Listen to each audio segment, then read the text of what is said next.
예전에 제가 이런 이야기를 들었습니다. 어떤 어머니가 아들을 위해서 새해를 맞아 무슨 일을 했을까요? 네, 점집에 갔습니다. 어떻게 그렇게 잘하시죠? 네, 아들의 운수를 점치려고 점쟁이를 찾아갔습니다. 이 어머니는 이제 믿지 않으시는 분이겠죠. 근데 아들이 신자였다고 합니다. 이 아들이 해준 이야기겠죠. 그런데 이 어머니가 점쟁이를 찾아가서 우리 아들 사주가 이런데 운수 좀 봐주세요 하고 복채를 딱 냈습니다. 근데 그 순간부터 점쟁이가 눈을 딱 감더니 아무 말도 안 하고 이러고 있답니다. 계속 이러고 있답니다.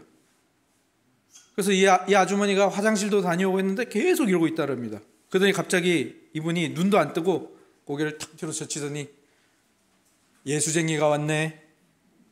예수쟁이가 와서 점괘가 안 나오네. 이 복채 가지고 그냥 돌아가. 예수쟁이는 점 봐줄 수 없어. 이 어머니가 나중에 이 이야기를 아들에게 해줬습니다. 그리고 이 아들이 그 신기한 일이니까 그 교회 교인들에게 또 이 이야기를 했죠. 그 다음에 어떤 일이 벌어졌을까요? 네, 교회 집사님, 권사님들이 다 점집, 무당집을 찾아다니기 시작했습니다. 왜요? 예수쟁이 소리 듣고 싶어서. 많은 교인들이 자기가 그리스도인인 것을 확인받으려고 이 점쟁이를 찾아갔다는 아주 유명한 이야기죠. 그리고 아주 황당한 이야기이기도 하죠. 여러분은 어떻게 생각하십니까? 여러분은 여러분이 그리스도인이다라는 것을 어떻게 확인하시죠? 구원의 확신? 예전에 이 구원의 확신 가지고 정말 여러 이단들이 한국 교회를 흔들었던 것을 우리는 기억하고 있죠. 그럼 우리는 어떻게 우리 자신이 그리스도인이라는 것 어떻게 확인할 수 있을까요? 여러분은 어떻게 확인하고 계십니까? 우리는 지난 시간에 교회에 대해서 배웠습니다. 결혼과 교회. 교회가 무엇인가 하면 예수 그리스도가 우리와 한 몸이 되는, 예수 그리스도가 우리를 당신의 몸으로 삼으셔서 우리가 그분의 한 몸, 한 지체가 되는 놀라운 연합이었죠. 그렇다면 그 사실에 비추어 볼 때 우리가 그리스도인이라는 사실을 확인할 수 있는 것은 어디죠? 네, 교회를 통해서 할 수 있는 것입니다. 그렇다면 우리가 이렇게 주일에 교회에 모여서 예배드리면 그리스도인이라는 것이 확인되고 그것을 확인할 수 있는 것인가요? 물론 예배가 중요합니다. 하지만 이게 전부가 아니라는 사실을 우리가 기억해야 합니다. 그리스도인이라는 존재는 교회당 안 그리고 교회당 밖에서 자신을 주님의 것으로 고백하고 주님께 드리는 삶을 사는 사람이죠. 그것이 있는가 없는가, 그것으로 우리는 내가 그리스도인인가 아닌가를 확인할 수가 있겠죠. 우리가 앞서서 배웠듯이 주님이 주신 양심의 자유를 가지고 그리고 하나님이 주신 말씀을 가지고 교회당 안과 밖에서 그리스도인답게 사는지를 점검해 보는 것. 우리는 1차적으로 그것을 통해서 내가 그리스도인인가를 확인할 수 있겠죠. 내가 그리스도의 다스림을 받고 있는가? 국가를 통해서, 교회를 통해서, 또 가정에서 그것을 누리고 있는가? 내 삶의 자리에서, 일하는 곳에서 내가 그것을 누리고 있는가? 이런 것들로 확인할 수가 있겠죠. 그리고 그 확인할 수 있는 또 아주 좋은 도구가 바로 오늘 우리가 함께 나눌 성도의 교제라는 것 하나와 성례라는 것 하나, 이 두 가지를 통해서 우리가 확인할 수가 있습니다. 왜냐하면 이 성도의 교제, 성례라는 것이 바로 이 교회당 안에서 자신을 주님께 드리고 주님께 복종하는, 그리스도가 머리심을 인정하는, 그것을 표현하는 사명들이기 때문입니다. 다르게 표현하자면 여러분이 그리스도인이라는 것을 확인할 수 있는 통로 중에 하나가 바로 이것입니다. 내가 성도의 교제를 맛보고 있는가? 성도의 교제를 통해서 기뻐하고 있는가? 성도의 교제를 소망하고 있는가? 그리고 내가 성례를 통해서 은혜를 맛보고 있는가? 우리는 이러한 질문들을 가지고 내가 그리스도인이라는 것을 확인할 수 있게 되는 것이죠. 그러면 그 중에서 먼저 성도의 교제에 대해서 함께 나누어 보려고 합니다. 우리는 사도신경에서 분명히 고백하고 있습니다. 무엇을 고백하죠? 성도가 서로 교통하는 것. 이건 예전 버전이죠. 지금은 뭐라고 하죠? 성도의 교제를 나는 믿습니다. 성도의 교제를 왜 믿어야 되죠? 성도의 교제를 하면 되는데 이걸 왜 믿는다고 고백을 할까요?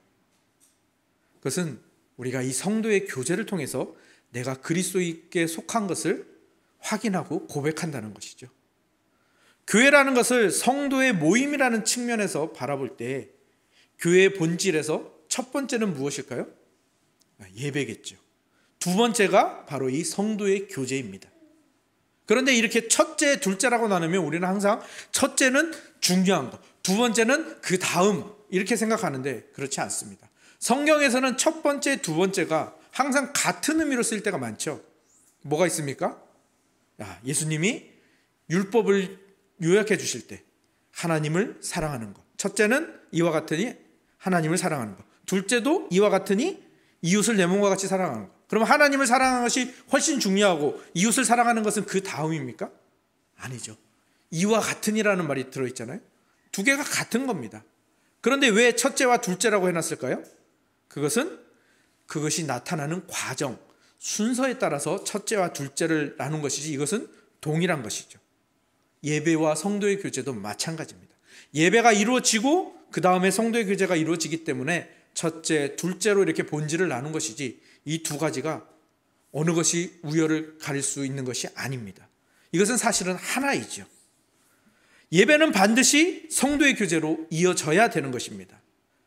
예배는 반드시 성도의 교제로 연결되어야 합니다. 근데 우리가 이 부분에 있어서 굉장히 약하죠. 공예배는 참석합니다. 오전 예배는 참석합니다. 그런데 성도의 교제는 우리는 선택을 합니다. 오늘은 내가 바쁘니까. 오늘은 내가 기분이 나쁘니까. 오늘은 내가 거기에 좀 가기 싫으니까 안 해도 돼. 이렇게 우리가 생각하고 있지 않습니까? 은연중에. 오전 예배만 드리고 바쁘게 가버리는 분들이 많이 계시죠. 그분들이 나쁘다는 게 아니라 잘 모르시는 거죠. 예배와 성도의 교제가 동일하게 중요하다는 것. 그러니까 우리가 얼마나 이 신앙에서 얼마나 큰 실수, 얼마나 큰 오류를 범하고 있는지를 분명히 알 수가 있는 것이죠. 예배와 성도의 교제는요, 결코 분리되어 있지 않습니다. 근데 우리는 지금 어떤 시대를 살고 있죠? 코로나 시대를 살면서 이 성도의 교제가 매우 약해져 있음을 우리가 느끼고 있지 않습니까? 식탁 교제도 못하고 구역 모임도 제대로 못하고 그 부작용이요, 여러분들 알게 모르게 엄청 심합니다. 우리 지체 중에서도 아직 이 현장 예배로 잘 나오지 못하시는 분들이 있잖아요. 그분들이 한번 딱 예배를 드리러 오셨습니다. 근데 그분들이 느끼는 게 뭐냐면 교회 분위기가 예전 같지 않다. 어색하다. 내가 환영받지 못하는 것처럼 느낀다 라고 하십니다. 왜 그럴까요? 우리 공동체 성도의 교제가 이만큼 약해져 있기 때문에, 코로나로 인해서 이만큼 약해져 있기 때문에 그런 것이고, 우리 교회 공동체에 이 성도의 교제가 차지하는 것이 얼마나 중요한가, 얼마나 큰 비중을 차지하고 있는가가 드러나는 현실의 모습인 것입니다. 그래서 우리 공동체는 이제 한 달에 한 번이라도 그렇게 특별 구역 모임이라도 모이려고 하는 것이죠. 그리고 이 일에 여러분들이 적극적으로 참여해 주시고 나오지 못하시는 분들 독려해서 꼭 참석해 주시기를. 그래서 이 성도의 교제가 더 우리 이 코로나 시대에 위축되어 있던 것들이 다시 활기를 찾을 수 있도록 여러분들이 꼭 노력해 주시기를 바랍니다. 오늘 본문 42절을 한번 보시기 바랍니다. 42절 우리 같이 한번 읽어볼까요? 시작. 그들이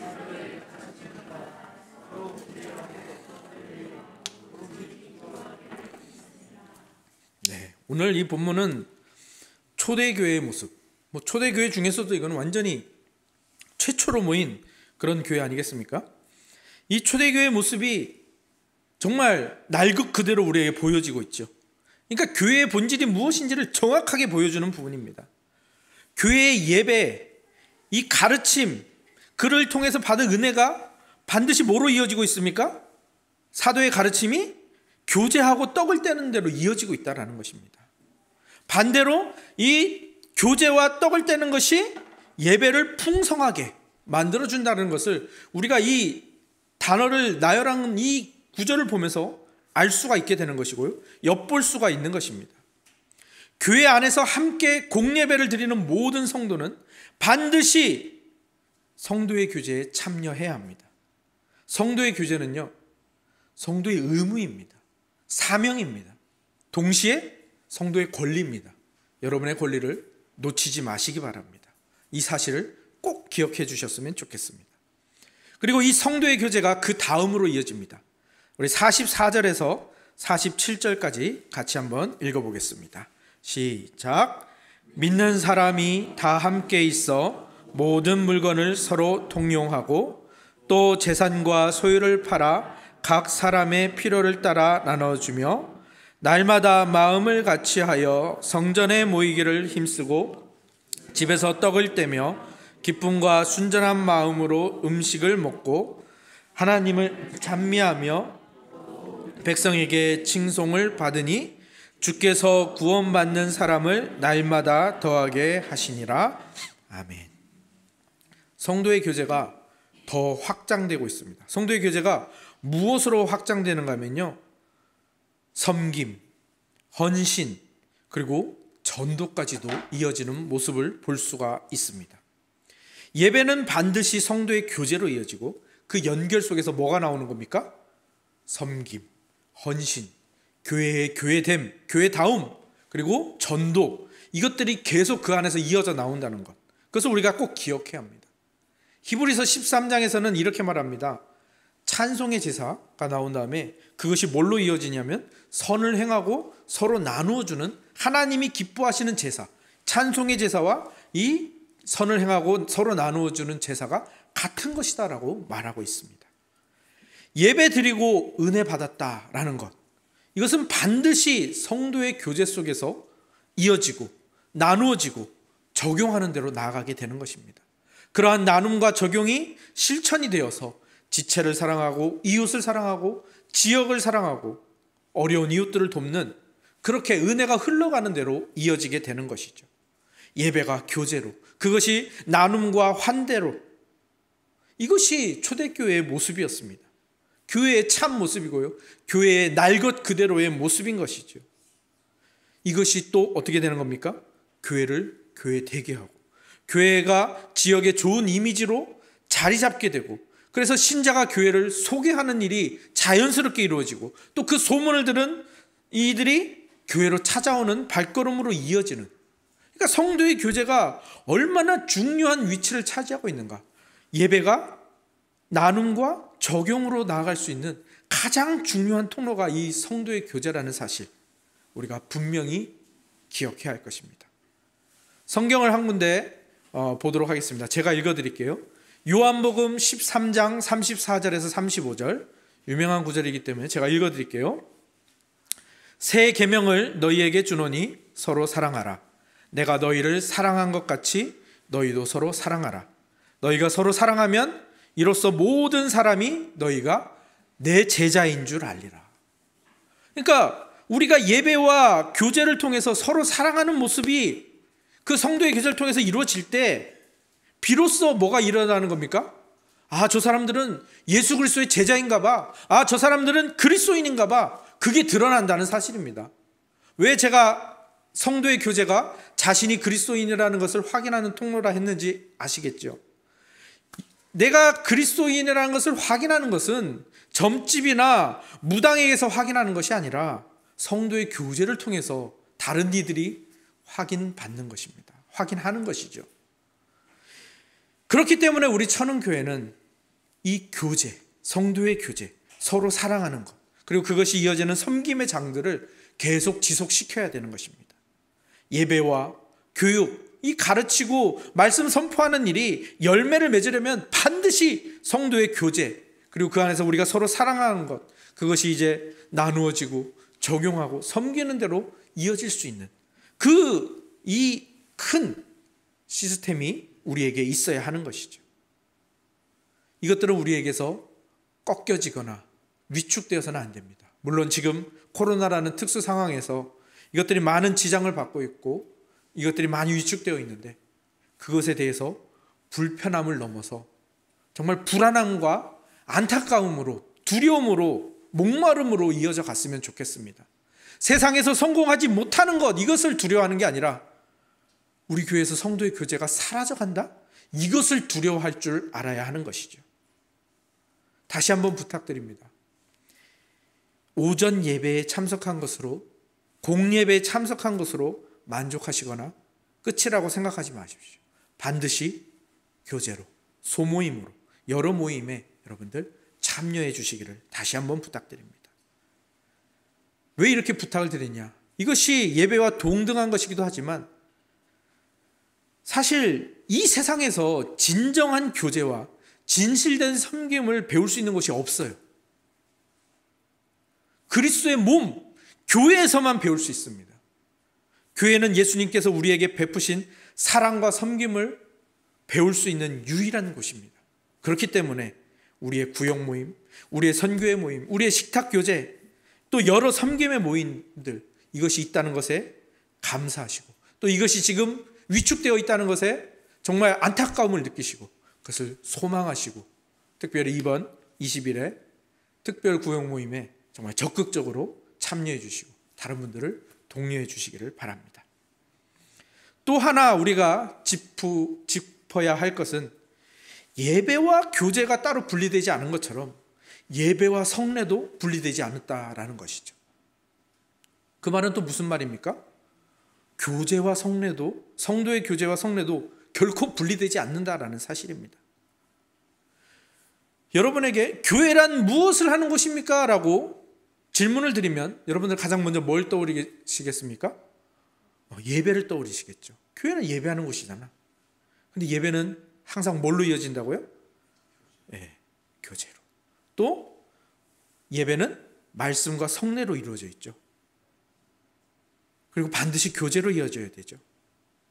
교제와 성례가 분리되지 않고, 또 교제와 예배가 분리되지 않고, 예배와 성례가 분리되지 않고, 이것이 하나라는 사실, 그리고 서로를 보완해주고 서로를 풍성하게 해준다는 사실, 우리가 이것을 기억하면서 성례라는 것이 무엇인지 또 살펴보려고 합니다.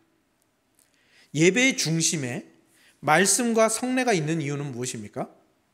말씀이라는 것이 들리는 은혜라면 성례는 무엇입니까? 보여지는 은혜죠.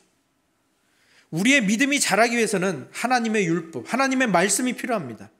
그런데 그것이 쉽지 않죠.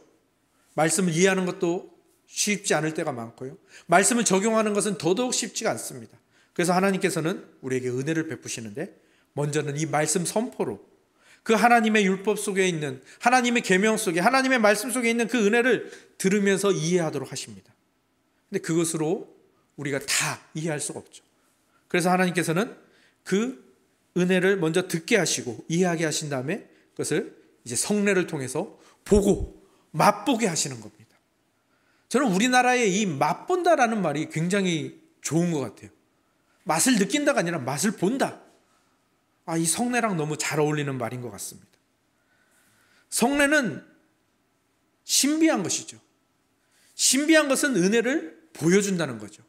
은혜를 맛보여준다는 겁니다. 근데 이 신비라는 말, 성경에서는 비밀이라는 말과 이 신비라는 말을 쓰는데, 비밀은 그냥 감춰진 겁니다. 근데 이 신비는 뭐죠? 드러나 있는데 아무나 모르는 거예요. 허락된 사람에게만 보여지는 걸 신비라고 합니다. 그래서 말씀은 언어적인 방식으로 보여주는 것이고요, 성례는 비언어적인 방식으로, 하지만 선택된 이들에게 가장 잘 느낄 수 있도록 보여지는 것이 이 신비한 성례인 것이죠. 그래서 이 성례라는 것이 인간에게 주어진 것은 하나님의 크신 선물이라는 것을 우리가 분명히 알아야 됩니다. 그리고 이 성례는요, 하나님이 성경 처음부터 끝까지 이 성례전적인 것들, 성례와 동등한 가치를 가진 것들, 성례에 준하는 가치를 가진 것들을 성례전적이라고 이 신학에서 표현을 하는데, 이 성례라는 방식으로 하나님께서 계속해서 은혜를 주고 계시는 거예요. 이것이 가장 먼저 주어진 것이 바로 선악과입니다. 선악과는 어떤 열매였죠? 이 열매를 먹으면 하나님을 벗어나는 것이므로 반드시 이 열매를 먹으면 반드시 죽는다. 근데 반대로 생각해 보면 은혜가 되죠. 이 열매를 먹지 않는, 그래서 하나님 안에 거하는 그 순종을 하면 하나님 안에 거하게 되므로 영원히 살게 된다. 이것이 그 신비한 하나님의 언어적인 그 말씀을 보이는 나무 열매에 그렇게 담아 놓으신 거죠. 이것이 성례라는 방식에 처음으로 우리에게 주어진 것이고요. 또 계속해서 주어지는 것들이 많은데 그 중에서 대표적인 것이 노아의 무지개겠죠. 노아의 무지개가 하나님이 무슨 말씀을 하시면서 주셨죠? 내가 다시는 물로 세상을 심판하지 않겠다. 그러니까 노아는 이 무지개가 뜰 때마다 뭘 생각하겠어요? 이 하나님의 약속. 하나님이 다시는 물로 심판을 하지 않으시겠다고 했지. 여기서도 반대로 또 생각할 수가 있잖아요. 뭡니까? 하나님을 떠나면 물이 아니지만 다른 심판이 임할 수 있겠구나라는 것을 느끼게 되는 거죠.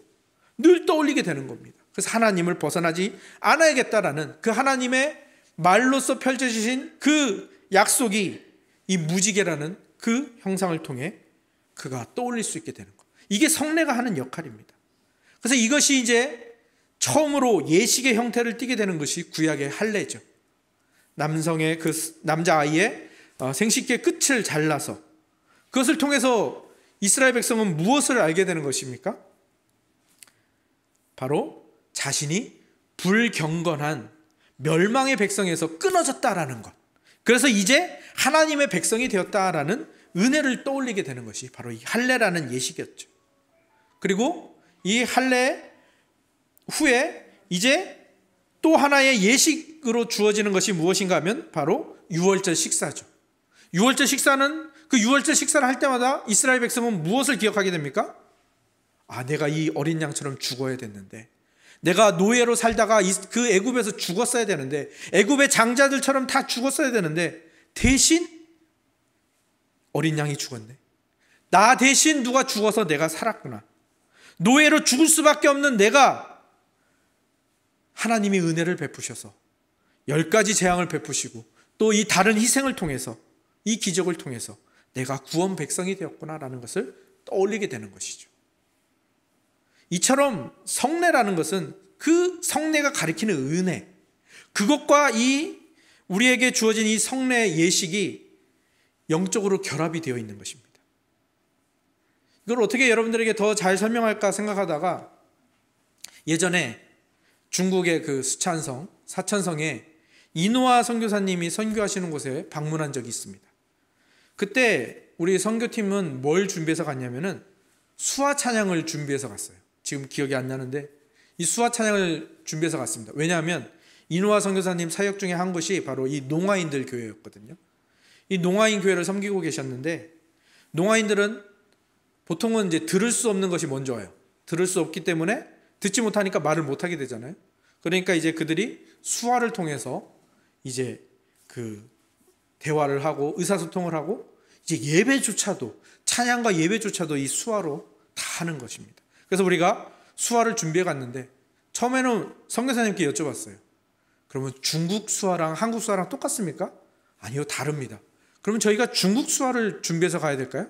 아니요, 그냥 한국 수화를 준비해서 오셔도 이 수화라는 것은 원래 있는 그 이미지, 어떤 언어적인 내용을 표현하는 것이기 때문에 그들이 수화는 다르지만 그들이 어느 정도 이해할 수 있고 아마 다른 수화를 통해서 더 신기함을 느끼게 될 것입니다. 그래서 우리는 한국 수화를 준비해서 갔죠. 그리고 그들 앞에서 우리가 이제 특송처럼 수화 찬양을 한 겁니다.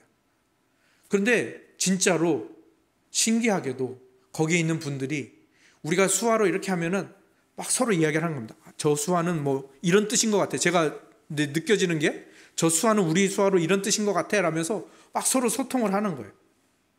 그리고 굉장히 기뻐하셨어요. 근데 더 우리가 그걸 크게 느낀 건 뭐냐면 이제 예배가 진행이 되잖아요.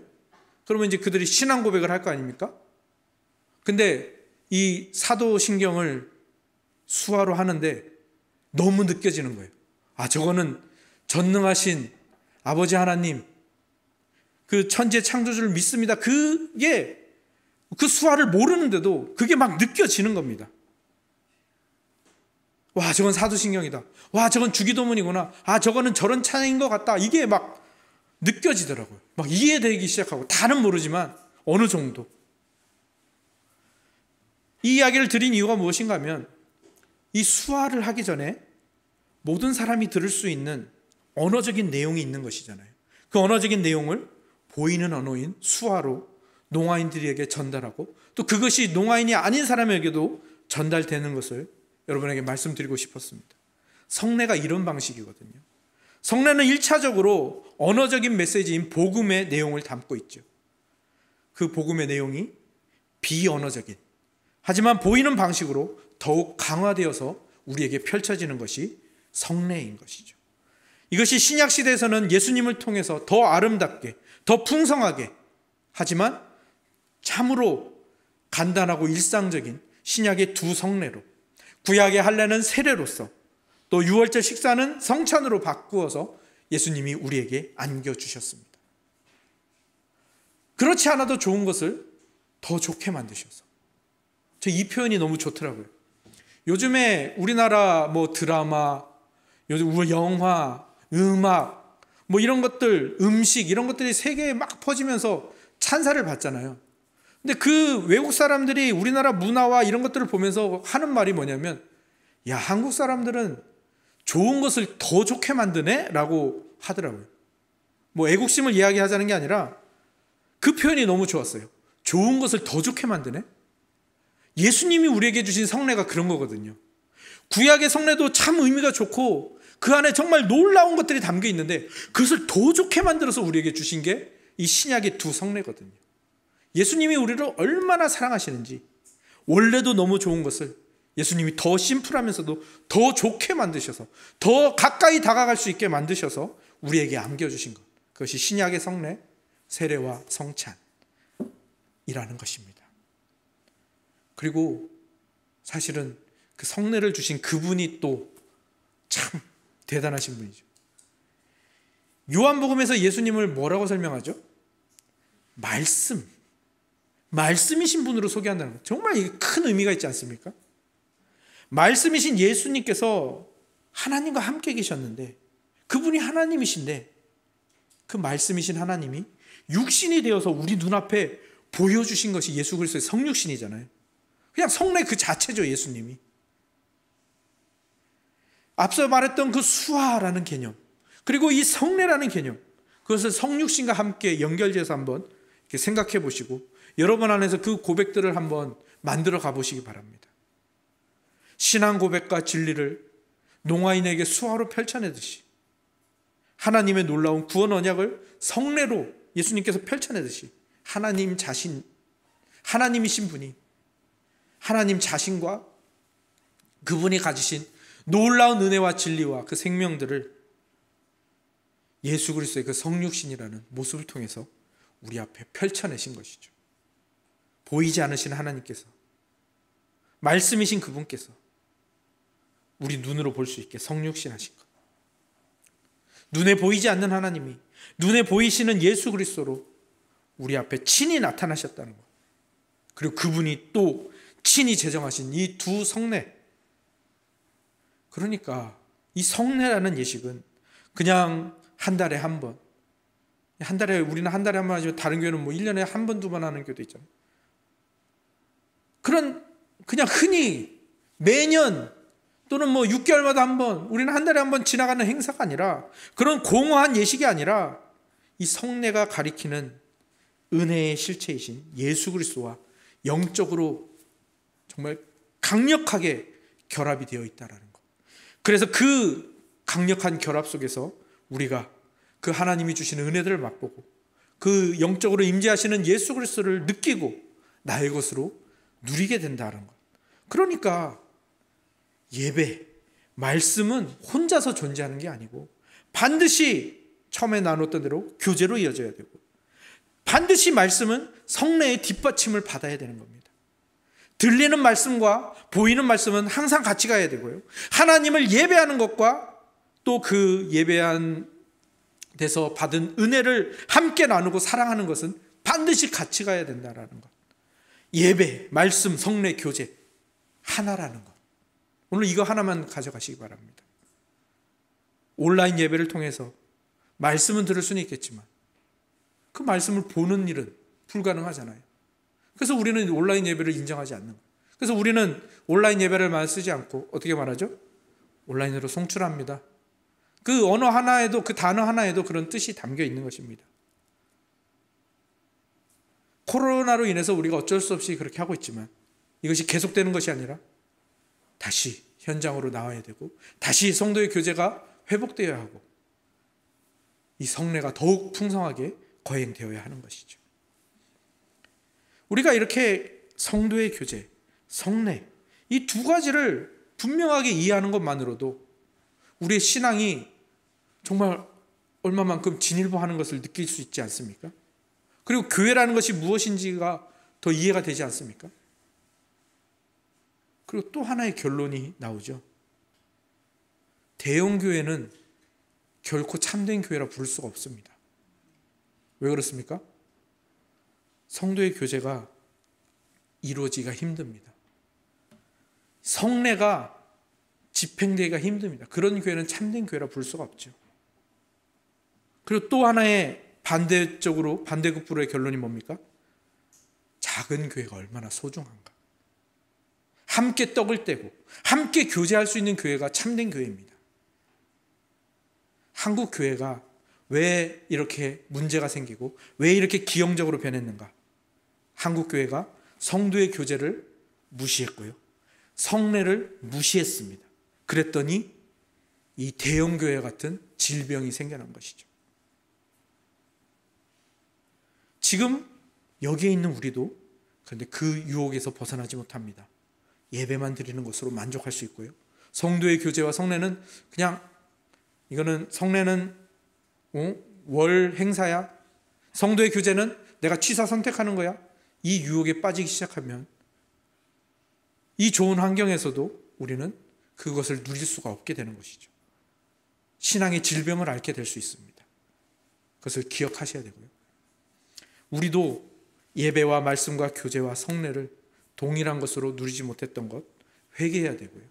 돌이켜야 되고요. 하나님이 우리에게 주신 소중한 것들을 하나도 잃어버리지 않겠다는 그 고백이 뒤따라 와야 되는 것입니다.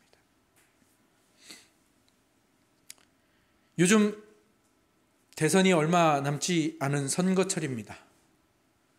제가 만약에 여러분들에게 이런 질문을 한다고 한번 생각해 보십시오. 여러분의 정치 성향은 진보입니까? 그래서 민주당을 지지하십니까? 어느 정도 손을 드시겠죠? 그러면 여러분의 성향은 보수입니까? 그래서 국민의힘을 지지하십니까? 또 어느 정도 손을 들 겁니다. 비율이 있겠죠. 손을 안 드시는 분도 있을 거예요. 소수 정당을 지지하기도 하고 또 중도다. 나는 무당이다. 무당층이다. 이렇게 말하실 수도 있겠죠. 근데 제가 이렇게 질문하면 어떨까요? 여러분 중에서 왕처럼 존귀하게 대접받고 존중받고 싶으신 분 손 들어보세요 라고 하면 손 안 드실 분 계실까요? 이건 아마 모두의 의견이 일치될 수 있는 부분일 겁니다. 모든 사람은요, 자신이 존귀하게 대접받기를 원합니다. 그리고 우리가 내가 마땅히 받아야 될 대우를 누군가 나에게 해주지 않으면 우리는 그걸 너무 빨리 알아채죠. 저 사람 나한테 왜 이 대우를 안 해주지? 건방지네? 우리는 존귀한 대접과 존중을 받고 싶어 하는데요. 그게 바로 예수 그리스도가 우리를 성례와 성도의 교제를 통해서 그 존귀한 대접과 존중을 하시는 거예요. 그러니까 예수님께서 너는 이 존귀한 대접과 존중을 받은 가치가 있다라고 도장을 꽝 찍어주신 게 바로 성례와 성도의 교제인 것입니다. 너는 하나님의 존귀한 자녀야. 너는 하나님의 사랑을 받는 사람으로 내가 대접할 거야. 이게 바로 성례와 성도의 교제라는 사실. 그러니 오늘 우리에게 또 우리 공동체에게 성례와 성도의 교제가 허락되었다는 것에 감사하시기 바랍니다. 그리고 그 특권을 여러분의 것으로 온전히 누려내시기 바랍니다. 그리고 이제는 예수님이 우리에게 성례의 모습으로 찾아오신 것처럼 여러분들이 아직 이 성례와 이 성도의 교대에 초대받지 못한 이들에게 여러분들이 성례전이 되어 주십시오. 여러분들이 성례가 되어 주시는 겁니다. 보이지 않지만 실제 하시는 하나님을 보여주는 성례. 보이지 않지만 위대하시고 영원무한 불변하신 그 하나님을 보여주는 이 성례, 그 성례가 여러분의 모습이 되셔서 하나님의 놀라운 구원 역사, 그 은혜와 사랑을 다른 이들에게 맛보게 하시고 거기에로 여러분들이 초대하시고 그렇게 성례의 역할을 감당하며 그 역할을 통해서 더 많은 하나님의 기쁨을 누리게 하시는 천은교회 우리 온 성도들이 다 되시기를 주님의 이름으로 축원합니다. 아멘.